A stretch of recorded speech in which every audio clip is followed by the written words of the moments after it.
चलिए स्टार्ट करते हैं, ठीक है।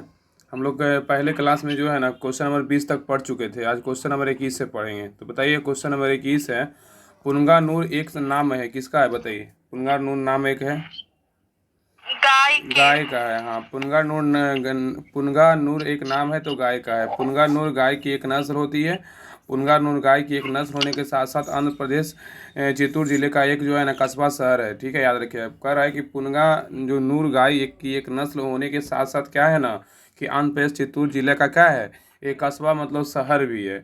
आगे कह रहा है जमुनापरी, बोअर गोट, बाबरी, पीतल, मालवारी, जाफरनामा, सिरोही आदि बकरियों की प्रमुख नस्लें। तो बताइए, अगर बकरियों की प्रमुख नस्लें कौन कौन है तो क्या होगा। बकरियों का प्रमुख नस्ल जमुनापरी, बोअर कोट, बारबरी, बीटल, मालाबारी, जफराना, सिरोही आदि बकरियों के प्रमुख नस्ल है। हाँ, तो जमुनापरी, बोअरगोट, बारबरी, बीटल, मालवारी, जफरनामा, सिरोही आदि बकरियों की क्या है तो नस्लें हैं, याद रखिएगा। कह रहा है आगे कह रहा है मुर्रा, जफराबादी, नीली रावी, भदावदी, नागपुरी, मेहसाना आदि भैंस की प्रमुख नस्लें हैं। तो बताइए कि भैंस की नस्लें कौन कौन है तो क्या होगा। मुड़ा, भदावरी, नागपुरी, मेहसाना ये भैंस की प्रमुख नस्ल है। हाँ, तो अगर भैंस की नस्लें पूछेगा ना तो मुर्रा भैंस की नस्लें हैं, जफराबादी भैंस की नस्लें हैं, नीली रावी भैंस की नस्लें हैं, भदावरी भैंस की नस्लें हैं, नागपुरी भैंस की नस्लें हैं, मेहसाना भैंस की नस्लें हैं आदि भैंस की नस्लें, याद रखिएगा। तो मुर्रा, जफराबादी, नीली रावी, भदावरी, नागपुरी, मेहसाना ये सभी भैंस की नस्लें। अगर बकरी का बात करें, जमुनापरी, बोअरगोट, बारबरी, बीटल, मालवारी, जफरनामा, सिरोही ये सब किसकी नस्लें हैं तो बकरियों की नस्लें हैं।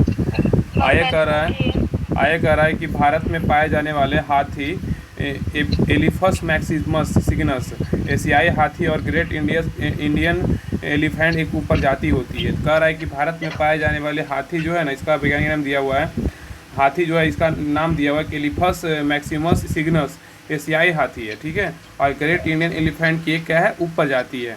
नेक्स्ट कह रहा है कि हाथियों के संरक्षण, गैर कानूनी शिकार और तस्करी को रोकने के लिए उद्देश्य से पूरा विश्व 12 अगस्त को क्या मनाता है, हाथी दिवस, याद रखिएगा। हाथी दिवस। तो कह रहा है कि हाथियों के संरक्षण और कानूनी शिकार और तस्करी को रोकने के लिए पूरा विश्व जो है ना पूरा विश्व में 12 अगस्त को क्या मनाते हैं, हाथी दिवस। और 12 अगस्त को क्या मनाते हैं, एक और दिवस मनाते हैं, अंतर्राष्ट्रीय युवा दिवस, याद रखिएगा। हाँ, नेक्स्ट कह रहा है कि हाथियों का दिमाग क्या होता है, सबसे बड़ा होता है, नहीं कहता हाथी का दिमाग है, इसलिए हाथी का दिमाग जो होता है सबसे बड़ा होता है, याद रखिएगा। हाथी का जो दिमाग होता है बहुत बड़ा होता है। क्वेश्चन नंबर नेक्स्ट है, क्वेश्चन नंबर 22 कह रहा है कि नोकग्रेम डांस फेस्टिवल 2019 का आयोजित निम्नलिखित में से किस राज्य में किया गया है, क्या होगा। करेंट का क्वेश्चन है, बताइए। मेघालय। हाँ, मेघालय में किया गया। कह रहा है कि नोकरेक डांस फेस्टिवल 2019 का आयोजन निम्नलिखित में से किस राज्य में किया गया है। तो नोकरेक जो है ना, पता ही नोकरेक भी मेघालय का है, तो नोकरेम बोल रहा है। डांस फेस्टिवल का आयोजन निम्नलिखित में से किस शहर में किया गया है, ये किया गया मेघालय में। कह रहा है नोकरेम डांस फेस्टिवल 2019 का आयोजन मेघालय में किया जाता है। यह फेस्टिवल प्रत्येक वर्ष नवंबर में 5 दिनों तक मेघालय में मनाया जाता है। अब वही नेक्स्ट आगे कह रहा है कि इस फेस्टिवल में जो है ना अच्छी फसलें, शांति, अब समुदाय की समृद्धि के लिए क्या होता है, प्रार्थना की जाती है। नेक्स्ट कह रहा है कि शिलोंग के खासी हिल्स के निवासियों द्वारा उत्साह से इस फेस्टिवल का आयोजन किया जाता है। और ऑटम फेस्टिवल इसी को ना सरदोत्सव बोलते हैं। ऑटम फेस्टिवल को सरदोत्सव बोलते हैं। भी मेघालय पर्यटन विकास मंच MTDF द्वारा मनाया जाने वाला मेघालय का एक क्या है, उत्सव है, याद रखिएगा। नेक्स्ट पॉइंट कह रहा है कि बेहदी नखम नामक प्रसिद्ध सांस्कृतिक त्यौहार मेघालय के में जयंतिया हिल्स जिले के मुख्यालय जोवाई कस्बे में पनार जनजाति द्वारा मनाया जाता है। यह त्यौहार फसल बुआई की संपत्ति के उपरांत हर वर्ष मध्य जुलाई में 3 दिनों के लिए जो है ना मनाया जाता है, याद रखिएगा। ये क्वेश्चन नंबर 23 तो मैथ का क्वेश्चन है, आगे देखते हैं। मैथ का क्वेश्चन बनाइएगा और क्या। क्वेश्चन नंबर 24 है, बताइएगा। क्वेश्चन नंबर 24 कह रहा है कि समाचार पत्र राष्ट्र गुप्तार सच बताने वाला का संबंध निम्नलिखित में से किस धर्म के सुधारों से है, क्या होगा बताइए। पारसी से है ना, पारसी से है, याद रखिए, पारसी से है। कह रहा है कि समाचार पत्र राष्ट्र गुप्तार सच बताने वाला का संबंध निम्नलिखित में से किस धर्म के सुधारों से है, तो पारसी से है। समाचार पत्र राष्ट्र गुप्तार का संबंध पारसी धर्म सुधार से है। नेक्स्ट पॉइंट कह रहा है कि यह समाचार पत्र आंग्ल, गुजराती, पारसी धर्म में सुधार हेतु दादा भाई नौरोजी एवं खरदेश जी कामा द्वारा क्या होता है प्रकाशित की गई है। तो कह रहा है कि यह समाचार पत्र जो है ना पत्र आंग्ल गुजराती पारसी जो यह समाचार पत्र आंग्ल गुजराती पारसी धर्म में सुधार हेतु दादा भाई नौरोजी एवं खरदेश जी कामा द्वारा प्रकाशित की गई है। नेक्स्ट कह रहा है कि धन की निकासी बहिर्गमन का सिद्धांत दादा भाई नौरोजी ने दिया था। बताइएगा कि धन की निकासी बहिर्गमन का सिद्धांत किसने दिया है, तो क्या होगा? दादा भाई नौरोजी। हाँ, दादा भाई नौरोजी ने दिया है। कह रहा है कि धन की निकासी बहिर्गमन का सिद्धांत दादा भाई नौरोजी ने दिया था। अब आइए नेक्स्ट पॉइंट कर रहा है कि दादा भाई नौरोजी को grand old man of India जो है ना भी कहा जाता है। तो बताइए grand old man of India किसको कहा जाता है, तो क्या होगा? दादा भाई नौरोजी को। हाँ, grand old man of India किसको कहा जाता है? दादा भाई नौरोजी को। दादा भाई नौरोजी ने अपनी पुस्तक poverty and un British rule in India जो है ना इंडिया में के माध्यम से ब्रिटिश युग के दौरान भारतीय अर्थव्यवस्था की गिरावट और पर महत्वपूर्ण टिप्पणियां की है। तो कह रहे दादा भाई नौरोजी ने अपनी पुस्तक poverty and British rule India के माध्यम से ब्रिटिश युग के दौरान भारतीय अर्थव्यवस्था की गिरावट में महत्वपूर्ण टिप्पणियां की है। नेक्स्ट पॉइंट कर रहा है कि दादा भाई नौरोजी ने 3 बार 1886, 1893 और 1906 भारतीय राष्ट्रीय कांग्रेस की अध्यक्षता की थी। तो ये कि दादा भाई नौरोजी जो है ना कितने बार भारतीय राष्ट्रीय कांग्रेस की अध्यक्षता किए थे और कब कब किए थे, तो क्या होगा बताइए? 3 बार 1886, 1893, 1906। हाँ, तो याद रखिए ना कि दादा भाई नौरोजी जो थे ना भारतीय राष्ट्रीय कांग्रेस के 3 बार क्या किए थे, अध्यक्षता किए थे। कौन कब कब किए थे? 1886 में, 1893 में, 1906 में किए थे। अब ये क्वेश्चन नंबर 25 कह रहा है कि निम्नलिखित में से कौन सा विकल्प समरूपी अंगों का उदाहरण है, क्या होगा? नहीं है, बताइए क्या होगा? नहीं है, तो बंदर के हाथ नहीं है, लेकिन बंदर के हाथ नहीं है, चमगादड़ के पंख है, पक्षी के पंख है, कीड़े के पंख है। तो कह रहा है कि निम्नलिखित में से कौन सा विकल्प समरूपी अंगों का उदाहरण है? तो बंदर के हाथ नहीं है, उदाहरण नहीं है। तो बंदर के हाथ नहीं है, लेकिन चमगादड़ के पंख है, पक्षी के पंख है, कीड़े के पंख, सभी 25 प्रकार का दिया होता है। ऐसे एक छट रहा था। कह रहा है कि बंदर के हाथ जो है ना, बंदर के हाथ है समझात अंग का उदाहरण नहीं है, लेकिन जो है ना चमगादड़ के पंख, कीड़े के पंख, पक्षी के पंख है। तो कह रहा है बंदर के हाथ समझात अंग का उदाहरण नहीं है। नेक्स्ट पॉइंट कह रहा है कि प्राणियों के वे अंग जिनकी आधारभूत संरचना एक जैसी होती है परंतु उनके कार्य अलग अलग होते हैं समझात अंग कहलाते हैं। तो कह रहा है ना कि समझात अंग किसको बोलेंगे? तो प्राणियों के वे अंग जिनकी आधारभूत संरचना एक जैसी होती है परंतु उनके कार्य क्या होते हैं? अलग अलग होते हैं, समझात अंग कहलाते हैं। समझात अंग के कुछ उदाहरण क्या क्या है ना?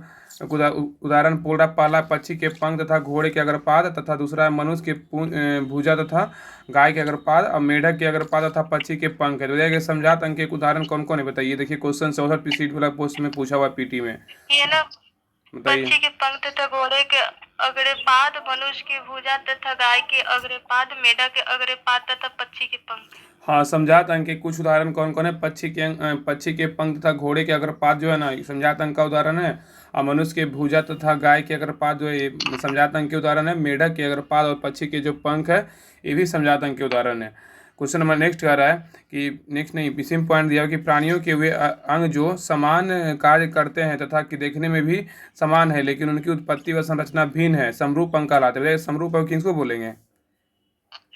समरूप अंग प्राणियों के वे अंग जो समान कार्य करते तथा देखने में भी समान है लेकिन उनकी उत्पत्ति व संरचना भिन्न है, समरूप अंग कहलाते हैं। हाँ, समरूप अंग किसको बोलेंगे? प्राणियों के वे अंग जो समान कार्य करते हैं तथा देखने में भी समान है लेकिन उनकी उत्पत्ति व संरचना भिन्न है, समरूप अंग कहलाते हैं। समरूप अंग के कुछ उदाहरण क्या क्या है? तो देखिए कीट के पंख तथा पक्षी के पंख एक समरूप अंग के उदाहरण है, और कीट के पंख तथा चमगादड़ के पंख भी समरूप अंग के उदाहरण है, और चने के पौधे की लता तथा मटर के पौधे की लता ये भी समरूप अंग के उदाहरण है। तो बताइए समरूप अंग के उदाहरण कौन कौन है, क्या होगा? समरूप अंग के कुछ उदाहरण कीट के पंख तथा पक्षी के पंख है, कीट के पंख तथा चमगादड़ के पंख है, चने के पौधे को लता तथा मटर के पौधे की लता।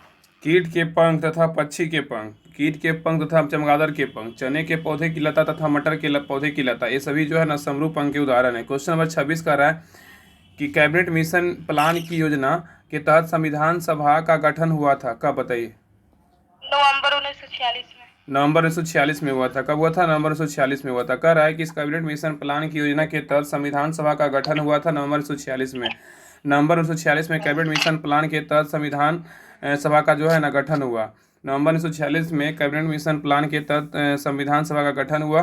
नेक्स्ट पॉइंट कह रहा है कि 1946 में कैबिनेट मिशन योजना के तहत संविधान सभा का गठन किया गया। तो यह है कि 1946 में किस योजना के तहत जो है ना संविधान सभा का गठन किया गया था? कैबिनेट मिशन को प्रधानमंत्री क्लेमेंट इटली द्वारा कहाँ देखिए कितना उड़ रही है। हम पूछ रहे हैं कुछ और कुछ बोल रहे हैं कुछ।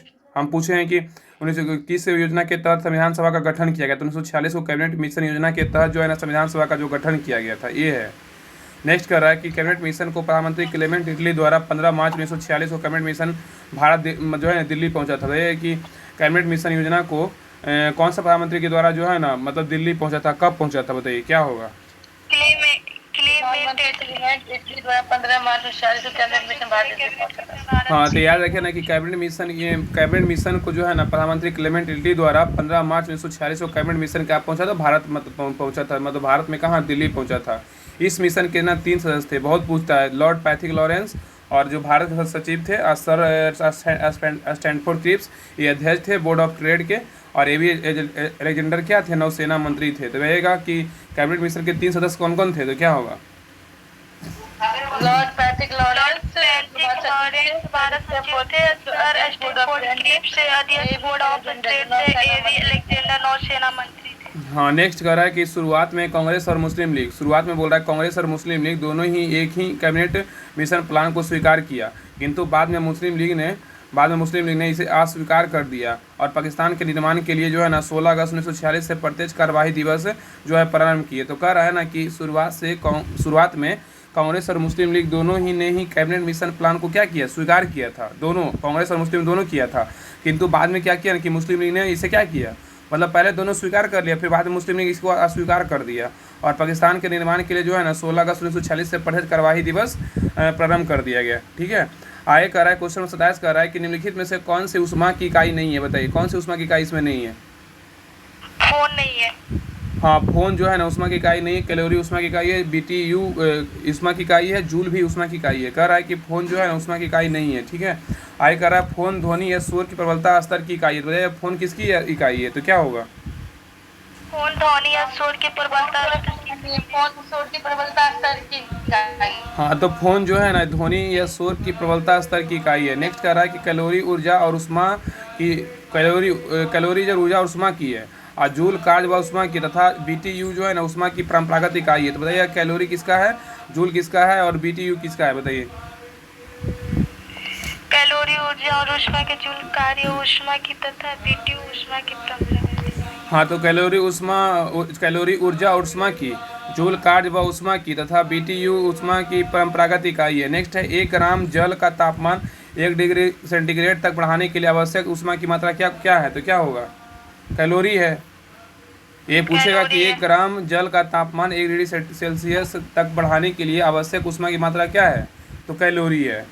बताइएगा 1 कैलोरी में कितना जूल के बराबर होता है, 1 कैलोरी 4.186 जूल के बराबर होता है। हाँ तो 1 कैलोरी में जो है ना 1 कैलोरी जो होता है 4.186 जूल के बराबर होता है। 1 जूल का मान कितना होता है, कितना कैलोरी होता है 1 जूल का मान, 0.24 कैलोरी। 1 जूल का जो मान होता है ना 0.24 कैलोरी होता है।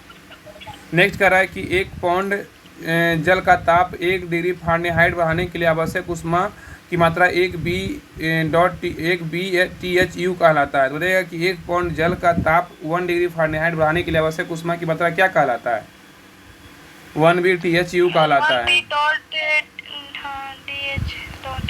नेक्स्ट कह रहा है कि 1 BTU कितना कैलोरी के बराबर होता है, तो क्या होगा, 252 कैलोरी के बराबर। हाँ 252 कैलोरी के बराबर होता है। क्वेश्चन नंबर 28 है, 28 कह रहा है कि भारत में दोबारा चीता लाने के लिए राष्ट्रीय बाघ संरक्षण अथॉरिटी निम्नलिखित में से किस देश के चीता लाने की योजना बना रही है, क्या होगा।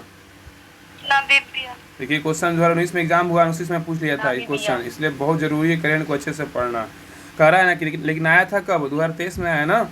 तो बोल रहा है कि भारत में चीता लाने के लिए जो है राष्ट्रीय बाघ संरक्षण अथॉरिटी निम्नलिखित में से किस देश ने चीता लाने की योजना बना रही है, तो नामीबिया से, याद रखिए नामीबिया से। कह रहा है कि राष्ट्रीय बाघ संरक्षण अथॉरिटी नामीबिया से भारत में दोबारा चीता लाने की योजना बना रही है। वर्ष 2022 में 8 चीतों को लाया गया, 22 में लाया गया था, जिससे मध्य प्रदेश कूनो राष्ट्रीय उद्यान में क्या किया, मतलब रखा गया था। तो ये मतलब योजना बनाया गया था, मतलब क्या नामीबिया पहले बनाया गया था, नामीबिया से मतलब चीता आएगा, और उसके बाद वर्ष 2022 में क्या है 8 चीज़ों को लाया, किस पार्क में रखा गया था, तो कूनो नेशनल पार्क जो कहाँ है, मध्य प्रदेश में है। वाय कर रहा है 1947 ईस्वी में भारत के आखिरी चीतीदार चीता की मृत्यु हो गई। तो देखिए कि भारत में आखिरी चीतीदार चीता की मृत्यु कब हुआ था, तो क्या होगा, 1947 ईस्वी में। 1947 ईस्वी में। अकर है सन 1952 ईस्वी में देश से इस पशु को विलुप्त घोषित किया गया। तो रहेगा चीता को जो है ना अपने देश से जो है भारत देश से कब विलुप्त घोषित कर दिया गया था? 1952 ईस्वी मतलब 47 में जो है ना लास्ट चीता का मृत्यु हुआ था, आखिरी चीता का, ठीक है ना। उसके बाद जस्ट मतलब जो है 7-5-12 5 साल के बाद सन 1952 में देश में इस पशु को क्या किया, विलुप्त घोषित कर दिया गया।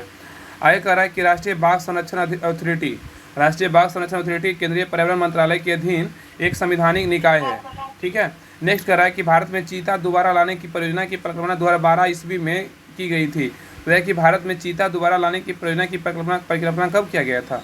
2012 में किया गया था। 2012 में। हाँ, तो भारत में दोबारा चीता लाने की जो परियोजना था ना, परिकल्पना 2012 में किया गया था।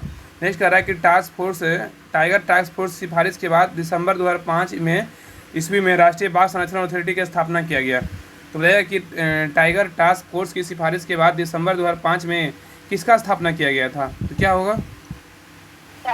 बाघ संरक्षण अथॉरिटी की स्थापना की।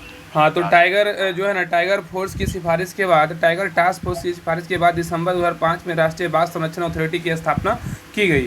क्वेश्चन नंबर 29 कर रहा है कि भारत ने डैश किसकी सहायता से, भारत जो है किसकी सहायता से देने के लिए ऑपरेशन समुद्री मैत्री चलाया है? बताइए किसकी सहायता देने के लिए? इंडोनेशिया। भारत जो है ना इंडोनेशिया को सहायता करने के लिए जो है ना ऑपरेशन समुद्र मैत्री चलाया है, ठीक है। तो नेक्स्ट कह रहा है कि भारत ने इंडोनेशिया को सहायता देने के लिए ऑपरेशन समुद्र मैत्री चलाया। ऑपरेशन समुद्र मैत्री इंडोनेशिया के सुलावेसी में अक्टूबर 2018 को आए भूकंप और सुनामी पीड़ितों को राहत व सहायता हेतु भारत में द्वारा चलाया गया था। और नेक्स्ट कह रहा है सिस्मोलॉजी, भूकंप के अध्ययन व पृथ्वी के भूकंपीय तरंगों के प्रसार से संबंधित है। तो सिस्मोलॉजी किससे संबंधित है? तो क्या होगा सिस्मोलॉजी बोले तो? भूकंप के अध्ययन और पृथ्वी के अंदर भूकंपीय तरंगों का प्रसार से संबंधित है। हाँ, तो सिस्मोलॉजी है जो है ना, सिस्मोलॉजी के बारे में बोल रहा है कि भूकंप के अध्ययन के बारे में बोला सिस्मोलॉजी, और पृथ्वी के अंदर भूकंपीय तरंगों का प्रसार से संबंधित बोलेगा तो सिस्मोलॉजी ही है। नेक्स्ट है रिंग ऑफ फायर, जिसे सकरम पैसिफिक बेल्ट या पैसिफिक रिंग ऑफ फायर भी कहा जाता है। विश्व में भूकंप का सबसे अधिक सक्रिय क्षेत्र है और इसकी अवस्थिति प्रशांत बेसिन में है, ठीक है। तो कह रहा है ना कि रिंग ऑफ फायर जिसे सरकम बोल रहा है इसमें कि पैसिफिक बेल्ट या पैसिफिक रिंग ऑफ फायर भी कहा जाता है, रिंग ऑफ फायर को। अब विश्व में भूकंप का सबसे बड़ा अधिक्रिय क्षेत्र कौन सा है? तो रिंग ऑफ फायर है, याद रखिएगा। और इसकी अवस्थिति, रिंग ऑफ फायर की जो अवस्थिति है ना, कहाँ स्थित है? तो प्रशांत बेसिन में स्थित है, ठीक है। अब आय कर रहा है कि भूकंप की तीव्रता रिएक्टर स्केल द्वारा मापी जाती है, जिसका विकास अमेरिकी वैज्ञानिक चार्ल्स रिटर ने 1935 में किया था। तो बताइएगा कि भूकंप की तीव्रता किससे मापते हैं, उसका विकास किसने किया था और कब किया था, कहाँ के वैज्ञानिक था? भूकंप की तीव्रता रिक्टर स्केल से मापा जाता है और इसका वैज्ञानिक चार्ल्स रिटर 1935 में। हाँ, तो भूकंप की तीव्रता जो है ना रिएक्टर स्केल द्वारा मापी जाती है, जिसका विकास अमेरिकी वैज्ञानिक चार्ल्स रिटर ने 1935 में किया था। तो भूकंप की तीव्रता रिएक्टर स्केल द्वारा मापी जाती है, जिसका विकास अमेरिका वैज्ञानिक चार्ल्स रिटर ने 1935 में किया था। कह रहा है भूकंप की तीव्रता जो है ना मापने के 3 स्केल होते हैं, कौन कौन होते हैं बताइए? तो Rossi-Feral scale, Mercalli scale, Richter scale. तो भूकंप की तीव्रता मापने के लिए जो है ना 3 स्केल है। क्या है? रोसी-फेरल स्केल है, मर्केली-फेरल स्केल है, रिएक्टर स्केल है। तो भूकंप की तीव्रता मापने के लिए 3 स्केल है, रोसी-फेरल स्केल, मर्केली स्केल और रिएक्टर स्केल है। क्वेश्चन नंबर 30 का रहा है कि लोथल किस नदी के निकट पर स्थित है? क्या होगा बताइए? लोथल जो है ना भोगवा नदी किनारे स्थित है। लोथल बोल रहा है किस नदी के तट पर स्थित है? तो लोथल जो है भोगवा नदी के तट पर स्थित है। हाँ, लोथल जो है भोगवा नदी के तट पर स्थित, तट पर प्रशांत निकट स्थित है। हड़प्पा कालीन स्थल लोथल गुजरात सिंधु सभ्यता का एक क्या है? बंदरगाह था। हड़प्पा कालीन स्थल लोथल गुजरात में जो है ना ये सिंधु सभ्यता का क्या है? एक बंदरगाह शहर था। आगे कह रहा है कि लोथल को लघु हड़प्पा या लघु मोहनजोदड़ो भी कहा जाता है। लघु हड़प्पा या लघु मोहनजोदड़ो किसे कहेंगे? किसको? लोथल को। और लोथल से चावल उपजाने के साक्ष्य प्राप्त हुए। तो चावल उपजाने के साक्ष्य प्राप्त हुआ जो कहाँ से हुआ है? लोथल से हुआ है। और सिर्फ लोथल शहर के दरवाजे मुख्य सड़क की ओर खुलते थे। तो है कि किसके जो है ना मतलब कौन सा जगह का जो था मतलब हड़प्पा कालीन में जो है दरवाजे मुख्य सड़क की ओर खुलते थे। तो क्या होगा? लोथल का। लोथल शहर का जो था ना कुछ है कि हड़प्पा कालीन शहर में किस शहर का जो दरवाजे मुख्य सड़क की ओर खुलते थे? हाँ, लोथल शहर का। नेक्स्ट है अग्निकुंड। लोथल एवं कालीबंगा दोनों स्थल से प्राप्त हुए हैं। कि अग्निकुंड किससे कहाँ से प्राप्त हुए हैं? अग्निकुंड लोथल एवं कालीबंगा दोनों स्थल से प्राप्त। हाँ, अग्निकुंड लोथल एवं कालीबंगा दोनों स्थल से प्राप्त, दोनों स्थल से। कालीबंगा दोनों स्थल से प्राप्त। नेक्स्ट कह रहा है कि सतलज नदी जो है ना, सतलज नदी बोल रहा है कि रोपड़, घाघर नदी पर कालीबंगन, रावी नदी पर हड़प्पा साहिब नगर स्थित है। बताइए कि सतलज नदी पे कौन सा नदी नगर स्थित है, और रोपड़ पे क्या है, कालीबंगन पे क्या है, बताइए क्या होगा। सतलज नदी पर रोपड़, घाघर नदी पर कालीबंगन, रावी नदी पर हड़प्पा सैंडो नगर स्थित। हाँ, सतलज नदी पे रोपड़, घाघर नदी पे कालीबंगन, और रावी नदी पे हड़प्पा सैंधव नगर जो है ना स्थित है। तो कह रहा है कि सतलज नदी पे रोपड़, घाघर नदी पे कालीबंगन और रावी नदी पे हड़प्पा सैंधव नगर स्थित है। क्वेश्चन हमारा 31 पे कह रहा है कि 31 नंबर कि भारत के संविधान निम्नलिखित में से कौन सा याचिका जो है ना उल्लेख नहीं है, क्या होगा। आदेश नहीं, याचिका का उल्लेख नहीं है, आदेश का नहीं है, लेकिन प्रतिषेध का है, परमादेश का है, अधिकार परीक्षा का है। तो कह रहा है कि भारत के संविधान में निम्नलिखित में से कौन सी याचिका का उल्लेख नहीं है भारतीय संविधान में। तो आदेश का नहीं है, लेकिन परमादेश का है, प्रतिषेध का है, अधिकार परीक्षा का है। तो कह रहा है कि भारतीय संविधान के आदेश या याचिका का उल्लेख नहीं है, ठीक है, आदेश याचिका का उल्लेख नहीं है। अनुच्छेद 32 के अंतर्गत सर्वोच्च न्यायालय को 5 प्रकार के जो है रीट निकालने की शक्ति है। कौन कौन है 5 प्रकार का रीट है। बंदी प्रतिकरण, परमादेश, प्रतिषेध, उत्प्रेषण और अधिकार परीक्षा है। इसका इंग्लिश में याद रखिए, हैबिकस कॉर्पस याद रखिएगा बंदी प्रतिकरण का, और परमादेश का मैंडेमस, और तीसरा का है प्रतिषेध का हो जाएगा प्रोविजन, और उत्प्रेषण का हो जाएगा सेंट्रो मोरेरी, और अधिकार परीक्षा का हो जाएगा क्यूओ वारंटो, याद रखिएगा। तो ये बोल रहा है कि अनुच्छेद 32 के अंतर्गत जो है ना सर्वोच्च न्यायालय को 5 प्रकार की रीट निकालने की शक्ति है। कौन कौन है अनुच्छेद 32 के तहत। एक है बंदी प्रतिकरण, और दूसरा है कि परमादेश, तीसरा है प्रतिषेध, चौथा है उत्प्रेषण, और पांचवा है अधिकार परीक्षा है। नेक्स्ट कर रहा है कि मौलिक अधिकार को परिवर्तित कराने के लिए नागरिकों को उच्चतम न्यायालय में याचिका आवेदन करने का प्रावधान है। तो बताइएगा कि मौलिक अधिकार को परिवर्तित कराने के लिए नागरिकों को किसका मतलब आवेदन करने का प्रावधान है, तो क्या होगा। उच्चतम न्यायालय में याचिका आवेदन कराने का प्रावधान है नागरिकों को। हाँ, तो मौलिक अधिकार को परिवर्तित कराने के लिए जो है ना नागरिकों को उच्चतम न्यायालय में याचिका आवेदन करने का प्रावधान है। नेक्स्ट कर रहा है कि संविधान के अनुच्छेद 226 के अंतर्गत उच्च न्यायालय में रीट याचिका दाखिल करने का अधिकार जो है नागरिकों को प्रदान किया गया है। तो बोल रहा है कि संविधान के अनुच्छेद 226 के अंतर्गत उच्च न्यायालय में रीट जो है ना याचिका दाखिल करने का अधिकार नागरिकों को क्या है, प्रदान है। नेक्स्ट कर रहा है कि उच्चतम न्यायालय किसी भी अधीनस्थ न्यायालय, अधिकरण या राज्य किसी भी प्राधिकारी को ऐसे रीटे आदेश या निर्देश जारी कर सकता है जो नागरिक के मूल अधिकारों के प्रवर्तन के लिए आवश्यक है।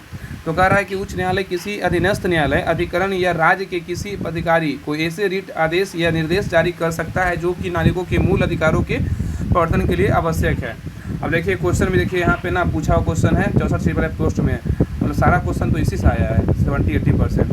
कह रहा है ना कि अनुच्छेद 124 में किसका पढ़ने, बताइए अनुच्छेद 124 में उच्चतम न्यायालय के गठन का प्रावधान। ये क्वेश्चन पूछा हुआ है 64 पोस्ट वाले पीटी एग्जाम में। कह रहा है 124 में क्या उच्चतम न्यायालय के गठन का प्रावधान है। तो उच्चतम न्यायालय के गठन का प्रावधान किस अनुच्छेद में है, 124 में है। उच्चतम न्यायालय के गठन का प्रावधान किस अनुच्छेद में, अनुच्छेद 124 में है। नेक्स्ट क्वेश्चन नंबर 32 कह रहा है कि भारत में पहली आर्थिक जनगणना कब की गई थी, क्या होगा। 1977 में किया गया था, 1977 में किया गया था। तो भारत में पहली आर्थिक जनगणना कब किया गया था, 1977 में किया गया था, याद रखिएगा। भारत में पहली आर्थिक जनगणना 1977 ईस्वी में की गई थी।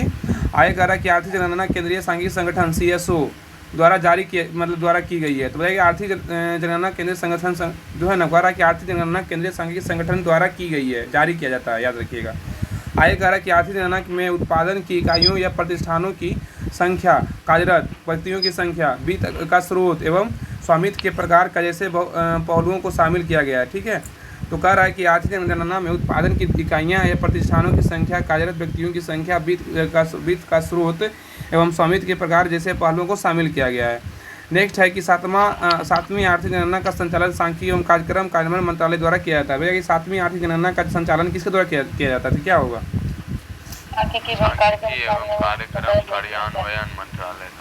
हाँ, तो सातवीं आर्थिक जनगणना बोल रहा है कि का संचालन सांख्यिकी एवं कार्यान्वयन मंत्रालय द्वारा किया जा रहा है, ठीक है। आगे दिया कि सातवीं आर्थिक जनगणना में आंकड़ों के संग्रहण, सत्यापन के लिए, सृजन एवं प्रसार के लिए IT आधारित डिजिटल प्लेटफॉर्म का उपयोग किया जा रहा है। तो कह रहा है कि सातवीं आर्थिक जनगणना में आंकड़ों के संग्रहण, सत्यापन, रिपोर्ट सृजन एवं प्रसार के लिए IT आधारित डिजिटल प्लेटफॉर्म का उपयोग किया जा रहा है। नेक्स्ट कह रहा है कि 29 जुलाई 2019 से 7वीं आर्थिक जनगणना त्रिपुरा राज्य से आरंभ किया गया था। बताइए कि 20 जुलाई 1919 को 7वीं आर्थिक जनगणना कहाँ से आरंभ किया गया था? तो त्रिपुरा से। 29 जुलाई 2019 से 7वीं आर्थिक जनगणना त्रिपुरा राज्य से आरंभ किया गया था। क्वेश्चन नंबर कर रहा है कि 33 की निम्नलिखित में से कौन सा कथन भारत में उपराष्ट्रपति चुने जाने की अर्हता के संबंध में सही नहीं है? तो क्या होगा? वह लोकसभा का सदस्य निर्वाचित होने के लिए अर्ह थे, ये नहीं है। हाँ, तो कह रहा है कि निम्नलिखित में से कौन सा कथन जो है ना भारत के उपराष्ट्रपति चुने जाने के लिए अर्हता के संबंध में सही नहीं है? इसका सी राइट आंसर होगा। कह रहा है वह लोकसभा राज्य तथा का सदस्य निर्वाचित होने के लिए अर्हित है, ये नहीं होता है। इसमें सही क्या है कि उपराष्ट्रपति के बारे में वह भारत का नागरिक होना चाहिए, बिल्कुल सही है। और उपराष्ट्रपति के बारे में बोल रहा है वह 35 वर्ष की आयु पूर्ण कर चुका हो, ये भी सही है। और वह कोई लाभ के पद पर धारण नहीं करता हो, ये तीनों कथन सही है। लेकिन जो है ना उपराष्ट्रपति के बारे में बोल रहा है कि वह लोकसभा का सदस्य निर्वाचित होने के लिए आहिर है, ये गलत है। कह रहा है कि भारत के उपराष्ट्रपति चुने जाने के लिए, हाँ राज्यसभा के होता है, हाँ लोकसभा नहीं होगा, राज्यसभा होगा। अब भारत के उपराष्ट्रपति चुने जाने की अर्हता के संबंध में सही नहीं है कि वह लोकसभा का सदस्य निर्वाचित होने के लिए आहिर है, ये गलत है। आगे बोल रहा है कि उपराष्ट्रपति चुने जाने की अर्हताएँ क्या क्या होना चाहिए? तो पहला है ना कि वह 35 वर्ष की आयु पूर्ण कर चुका हो, ये जरूरी है। और भारत का नागरिक हो, ये भी जरूरी है, उपराष्ट्रपति बनने के लिए चाहिए। और राज्यसभा का सदस्य बनने की योग्यता हो। और केंद्र सरकार, राज्य सरकार या किसी स्थानीय प्राधिकरण के अंतर्गत किसी के लाभ के पद पर ना हो, ये भी होना जरूरी है। और पढ़ा लिखा भी होना जरूरी नहीं है, पढ़ा लिखा अनपढ़ हो रहेगा तो चलेगा। आगे बताइए कि उपराष्ट्रपति का पद का प्रावधान किस अनुच्छेद में? तो क्या होगा? 63 में। अनुच्छेद 63 में जो है ना उपराष्ट्रपति के पद का प्रावधान किया गया है। क्वेश्चन नंबर 34 कह रहा है कि ओलिव रिडले सागरीय कछुआ ब्रेया के नाम से जाना जाता है, किसको? पैसिफिक रिडले सागरीय कछुआ। पैसिफिक जो है ना पैसिफिक रिडले सागरीय कछुआ को कह रहा है कि ओलिव रिडले सागरीय कछुआ के नाम से जाना जाता है। तो पैसिफिक रिडले सागरीय कछुआ, ओलिव रिडले सागरीय कछुआ को पैसिफिक रिडले सागरीय कछुआ के नाम से जाना जाता है। IUCN कह रहा है इसका फुल फॉर्म क्या होता है? International union for conservation. हाँ, तैयार रखिएगा कि IUCN का फुल फॉर्म क्या होता है? तो इंटरनेशनल यूनियन फॉर कंजर्वेशन। इन्हें इस कछुए को संकटपन्न की श्रेणी में सूचीबद्ध किया। तो इसका पता क्या काम रहता है IUCN का? जो भी संकटग्रस्त प्रजाति है ना, जो मतलब विलुप्त होने के कगार पे है, वो क्या करता है IUCN अपने लिस्ट में शामिल कर लेता है, यही IUCN है। ग्रीन सागरीय कछुआ अमेरिका के हवाई द्वीप, पुर्टोरिको द्वीप, वर्जिन द्वीप समूह और फ्लोरिडा के पूर्वी तट पर देखे जाते हैं। नेक्स्ट कह रहा है कि कैंपस रिडले सागरीय कछुआ जिसे अटलांटिक रिडले सागरीय कछुआ भी कहते हैं। तो कह रहा है कि कैंपस रिडले सागरीय कछुआ जिसे अटलांटिक रिडले सागरीय कछुआ कहते हैं। सागरीय कछुए एक दुर्लभ प्रजाति है, ठीक है, सागरीय कछुए की एक दुर्लभ प्रजाति है तथा यह गंभीर रूप से संकटग्रस्त है। नेक्स्ट कह रहा है कि हॉक्सबिल सागरीय कछुआ का नाम उनकी संकीर्ण व नुकीली चोंच के कारण हॉक्सबिल सागरीय कछुआ जो है रखा गया है। तो कह रहा है कि हॉक्सबिल सागरीय कछुआ का नाम उनकी संकीर्ण व नुकीली चोंच के कारण हॉक्सबिल सागरीय कछुआ रखा गया है। हॉक्सबिल सागरीय कछुआ उष्णकटिबंधीय महासागरों में मुक्त प्रवाल भित्ति के क्षेत्रों में पाया जाता है। तो कह रहा है कि हॉक्सबिल सागरीय कछुआ जो है उष्णकटिबंधीय महासागरों में मुक्त प्रवाल भित्ति के क्षेत्रों में पाया जाता है। क्वेश्चन नंबर 35 कह रहा है कि मानव शरीर में गुब्बारे नुमा संरचनाएं जिन्हें क्या कहा जाता है श्वसन के दौरान गैसीय आदान प्रदान के लिए सतह प्रदान करता है? क्या होगा? एल्वियोली है। क्या है एल्वियोली? कह रहा है कि मानव शरीर में गुब्बारे नुमा संरचनाएं जिन्हें कहा जाता है श्वसन के दौरान गैसीय आदान प्रदान के लिए सतह प्रदान करता है। तो एल्वियोली है। क्या है? एल्वियोली, याद रखिए। आगे कह रहा है कि मानव शरीर में गुब्बारे नुमा संरचनाएं जिन्हें एल्वियोली कहा जाता है श्वसन के दौरान गैसीय आदान प्रदान के लिए सतह प्रदान करती है। तो मानव शरीर में गुब्बारे नुमा संरचनाएं जिन्हें एल्वियोली कहा जाता है श्वसन के दौरान गैसीय आदान प्रदान के लिए सतह प्रदान करती है। आगे कह रहा है कि साइनस खोपड़ी की हड्डी के घने हिस्से में हवा से भरा एक गुहा कैविटी होता है। तो साइनस क्या है ना, खोपड़ी की हड्डी के घने हिस्से में हवा से भरा एक गुहा होता है। श्वास नली मनुष्य, पशुओं और पक्षियों के शरीर में वह नली होती है जो गले की अस्तर ग्रंथियाँ लैरिंक्स में इसको लैरिंक्स बोलेंगे को फेफड़ों से जोड़ती है। तो कह रहा है कि श्वास नली मनुष्य, पशुओं और पक्षियों के शरीर से वह नली होती है जो गले की अस्तर ग्रंथि मतलब लैरिंक्स को फेफड़ों से क्या करती है? जोड़ती है।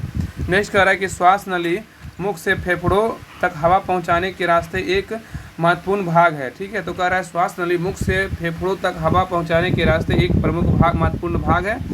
और नेक्स्ट कह रहा है कूपिका वायु में ऑक्सीजन का दाब 37 मिलीमीटर mmHg होता है। कूपिका वायु एल्वियोलर एरियर में ऑक्सीजन का दाब कितना होता है, तो क्या होगा? 37 मिलीमीटर। हाँ, 37 मीटर Hg होता है। तो कुपिका वायु में ऑक्सीजन का दाब 37 मिलीमीटर Hg होता है, जबकि सीरा कोशिका के रक्त में ऑक्सीजन रक्त का दाब जो है ना 46 मिलीमीटर Hg होता है। तो जबकि सीरा के रक्त में ऑक्सीजन की दाब कितना होता है? 46 मिलीमीटर Hg होता है। ठीक है, आगे कर रहा है कि निम्नलिखित में से कौन सा कथन सही नहीं है, क्या इसमें गलत है? इथेनॉल पानी में घुलता नहीं है, गलत है। यहाँ पे घुलता है इथेनॉल पानी में। हाँ, तो कह रहा है ना इसमें कौन सा कथन सही नहीं है ना, तो इसका डी नंबर गलत है। इथेनॉल पानी में घुलता नहीं, यहाँ पे घुलता है। यहाँ पे नहीं रहेगा तो तब तो सही हो जाता, लेकिन यहाँ पे नहीं दिया है ना, इसलिए गलत है। तो कह रहा है कि इथेनॉल पानी में घुलता है, सही होगा, और यहाँ पे नहीं दिया इसलिए गलत है। इसमें सही क्या है? तो इथेनॉल कमरे के तापमान को तरल होता है। इथेनॉल कमरे के तापमान पर तरल होता है। इथेनॉल को समानता जो है एल्कोहल कहते हैं। क्या कहते हैं? इथेनॉल को एल्कोहल कहते हैं। इथेनॉल अक्सर आयोडीन में इस्तेमाल किया जाता है। तो इथेनॉल को अक्सर किस में इस्तेमाल करते हैं? तो आयोडीन में इस्तेमाल करते हैं, याद रखिएगा। नेक्स्ट कह रहा है इथेनॉल पानी में घुलता नहीं है, यह कथन सही नहीं है। ठीक है, नेक्स्ट कह रहा है कि इथेनॉल पानी और कई कार्बनिक यौगिक के साथ आसानी से क्या करता है? घुल जाता है। ठीक है ना, इथेनॉल पानी और कई कार्बनिक यौगिक के साथ आसानी से घुल जाता है। और आगे कह रहा है कि इथेनॉल कमरे के तापमान पर तरल अवस्था में होता है। इथेनॉल को समानता जो है अल्कोहल भी कहा जाता है।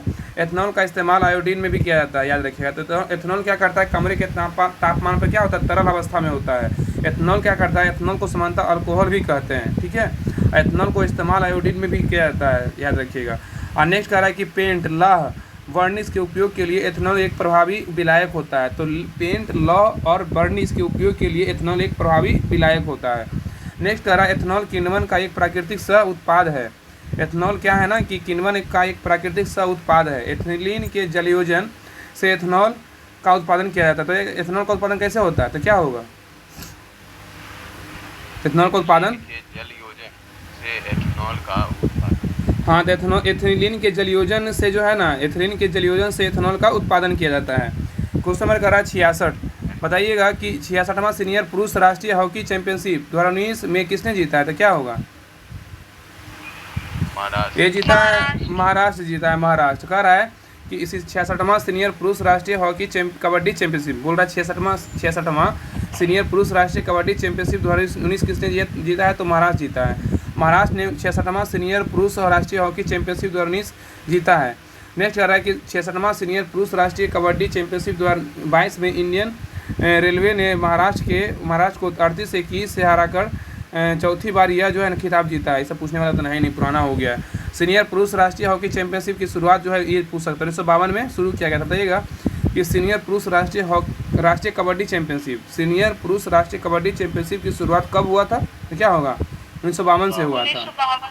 तो सीनियर पुरुष राष्ट्रीय कबड्डी चैंपियनशिप की शुरुआत 1952 से हुआ था। क्वेश्चन नंबर 38 का रहा है कि निम्नलिखित में से किसके द्वारा स्मार्ट इंडिया हैकाथॉन 2019 आयोजित किया गया है, तो क्या होगा?